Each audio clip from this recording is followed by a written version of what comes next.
अस्सलाम वालेकुम। प्रोग्राम से जायचा में खुशामदीद। मैं हूं शफकत अली और हमारे साथ मौजूद हैं एस्ट्रोलॉजर मलक महबूब साहब। आज की इस वीडियो में बात करेंगे शहरे इक़्तिदार में चलने वाली पुरस्रार साजिशी थ्योरीज जो हकीकत बनकर सामने आ चुकी हैं। वजीर दाखिला मोहसिन नकवी साहब की स्पीच के बाद पाकिस्तान की मुसल्लह अफवाज के तर्जुमान DGI SPR ने भी गवर्नेंस पर सवालात उठा दिए हैं। और उसके बाद एक कह लें कि टग ऑफ वार इक़्तिदार के ऐवानों में शुरू हो चुकी है। और ये टग ऑफ वार जिसका जिक्र मलक महबूब साहब पिछले एक साल से कर रहे थे कि हुकूमत का वक्त पूरा हो चुका है। सवाल ये कि क्या सिर्फ हुकूमत का वक्त पूरा हो चुका है या एस्टेब्लिशमेंट का भी वक्त पूरा हो चुका है।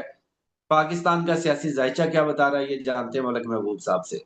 सर, बहुत शुक्रिया आपके वक्त का। माय प्लेजर शफकत भाई। अभी तक तो मैं हुकूमत की बात कर रहा हूँ क्योंकि हुकूमत का टाइम मुझे अगस्त जुलाई अगस्त सितंबर में बहुत डिफिकल्ट दिख रहा था। और जुलाई से पहले भी किसी को यकीन नहीं था कि ये आने वाले दिनों में पॉसिबिलिटीज होंगी। तो जो प्लानिटरी पोजीशन अभी बन रही है, स्पेशली अगर हम देखें 11 12 13 को जो एक सोलर इक्लिप्स का सिलसिला शुरू होगा। और 11 12 13 इसलिए बोला है, जो जहां रहता है उसके हिसाब से आगे पीछे चीजें होंगी। लेकिन आपको याद होगा फरवरी में भी उसके लास्ट वीक में एक इक्लिप्स लगा था।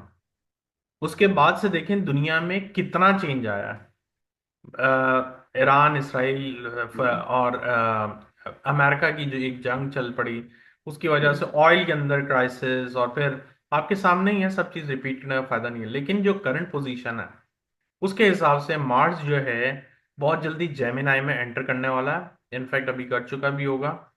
और ये उसके लिए एनिमी एनिमी हैं। मार्स और मर्क्यूरी की आपस में इतनी नहीं बनती।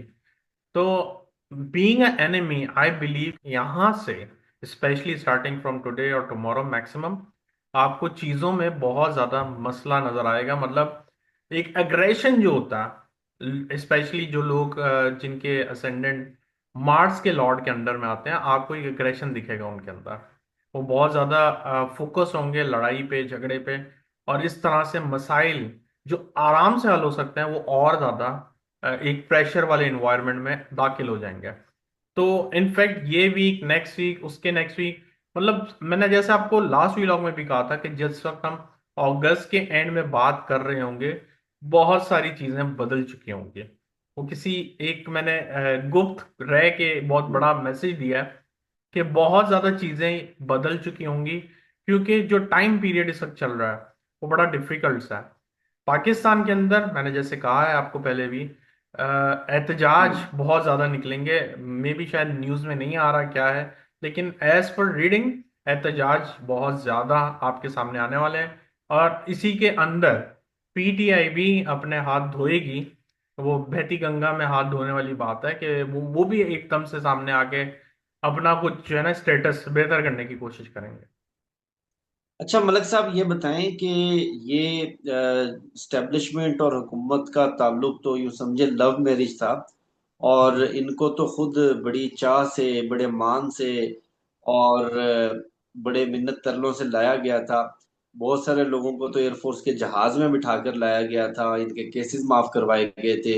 इनके लिए भी रास्ते के सारे कांटे साफ किए गए, जुडिशरी को तबाह किया गया, आईनी तरमीम लाई गई, अपोजिशन को जी उठाया गया, सब कुछ करके प्लेट में रख कर दिया गया। उसके बावजूद क्या ये दिल से उतर गए हैं या इनके बेचारों के सितारों में कोई मसला है? सर, दिल से तो उतरे हुए हैं नहीं है इसका तो नहीं पता, लेकिन सितारों में डेफिनेटली बहुत बड़ा चेंज है। और इसी वजह से मैं साल के शुरू से बोल रहा था अगस्त सितंबर बड़ा क्रिटिकल महीने होंगे। इनको ये सरवाइव करना मुझे कम से कम मुझे तो मुश्किल दिख रहा है कि ये टाइम इनका आराम से निकल जाए और तब्दीली ना आए। और जैसे मैंने कहा है कि एक बड़ी अच्छी कहावत भी है कि जब वक्त होता है तो दुश्मन भी आपके अपने हो जाते हैं, और जब वक्त खराब होता है तो अपने भी आपको छोड़ के चले जाते हैं। तो यही मिसाल है एस्टेब्लिशमेंट और हुकूमत के बीच में राइट नाउ। आने वाले दिनों में मैंने जैसे कहा है, जब भी सैटर्न रेट्रोग्रेड होता है आप देखेंगे कि एस्टेब्लिशमेंट से बड़े बड़े फैसले आते हैं या तरमीम आ जाती है।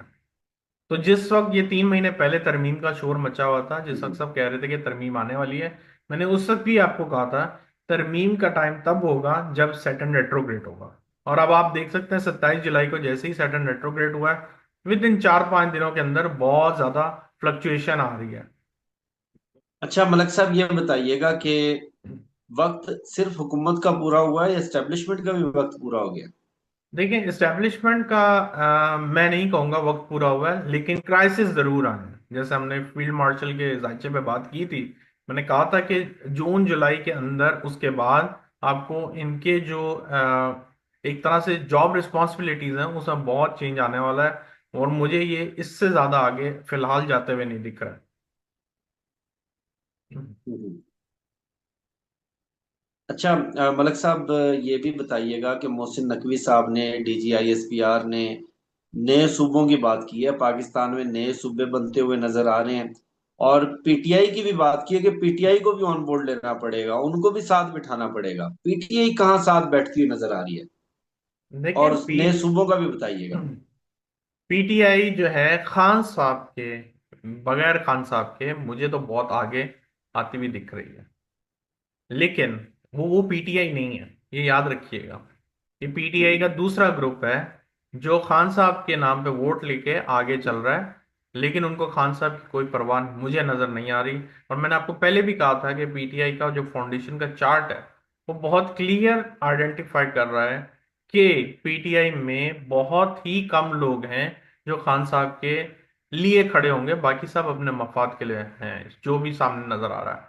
और ये जो एहतजाज 5 तारीख को होगा, इसमें भी तभी ये लोग एंट्री मारेंगे जब कोई दूसरे लोग या आम बंदे, आम लोग जो हैं सड़कों पे होंगे और उसके अंदर ये उस चीज का फायदा उठाते हुए इन होंगे।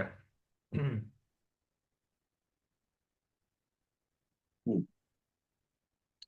नए सूबों का मलक साहब। देखिए, नए सूबों की जहां तक बात की जाए, नए सूबों का चेंज डेफिनेटली सामने आएगा आपका।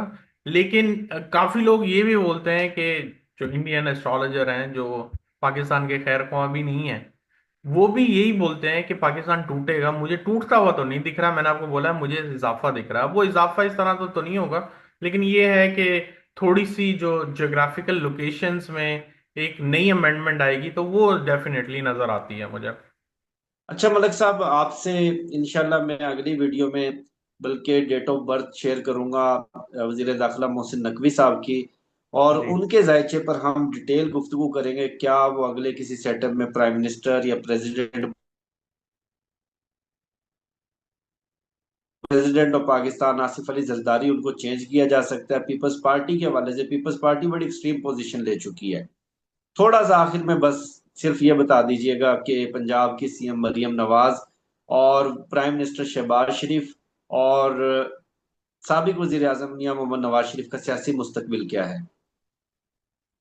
देखें, अगर नवाज शरीफ की बात करें तो मेरे ख्याल से उनका जो एक कैरियर था, मैंने पहले ही बता दिया था, उसमें रिटायरमेंट आ गई है। मुझे नहीं दिखता कि वो अब आने वाले टाइम में कोई नई पोजीशन हैंडल करेंगे। वो एज अ पार्टी चेयरमैन या जो भी आप उनको बोलें, वो उसी उसी के दरमियान में कहीं घूमते हुए फिरेंगे। शहबाज शरीफ बहुत क्लियर है कि मुझे नहीं दिख रहा सितंबर से ज्यादा आगे वो बढ़े और किसी तरह का कोई नया कारनामा अंजाम करके दिखाएं। मुझे बहुत मुश्किल लग रहा है। और जो है आपकी मरियम नवाज, उनको तो मैंने इस साल के शुरू से ही आपको बता दिया था कि जो 2025 गुजरा है वो उनका लास्ट ईयर था कैरियर में पीक देखने का। अभी मुझे आगे कुछ भी इनका मेजर नहीं दिख रहा। हम्म। और इन सारी बातों के बाद मैंने आपको कहा था कि मुस्लिम लीग नून सबसे ज्यादा डैमेज होगी। हम्म। और जो पीपल्स पार्टी है उसको बहुत ज्यादा आने वाले दिनों में फायदा होगा। तब शायद नहीं समझ में आ रहा था लोगों को, अब बहुत क्लियर है, पीपल्स पार्टी आपके सामने आने वाली है बहुत खुल के।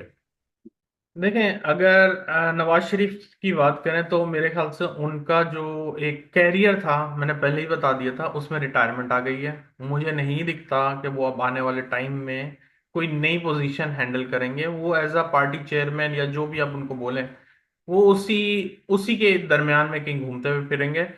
शहबाज शरीफ बहुत क्लियर है कि मुझे नहीं दिख रहा सितंबर से ज्यादा आगे वो बढ़ें और किसी तरह का कोई नया कारनामा अंजाम करके दिखाएं। मुझे बहुत मुश्किल लग रहा है। और जो है आपकी मरियम नवाज, उनको तो मैंने इस साल के शुरू से ही आपको बता दिया था कि जो 2025 गुजरा है वो उनका लास्ट ईयर था कैरियर में पीक देखने का। अभी मुझे आगे कुछ भी इनका मेजर नहीं दिख रहा। हम्म, और इन सारी बातों के बाद मैंने आपको कहा था कि मुस्लिम लीग नून सबसे ज्यादा डैमेज होगी, हम्म, और जो पीपल्स पार्टी है उसको बहुत ज्यादा आने वाले दिनों में फायदा होगा। तब शायद नहीं समझ में आ रहा था लोगों को, अब बहुत क्लियर है, पीपल्स पार्टी हम्म। आपके सामने आने वाली है बहुत खुल के।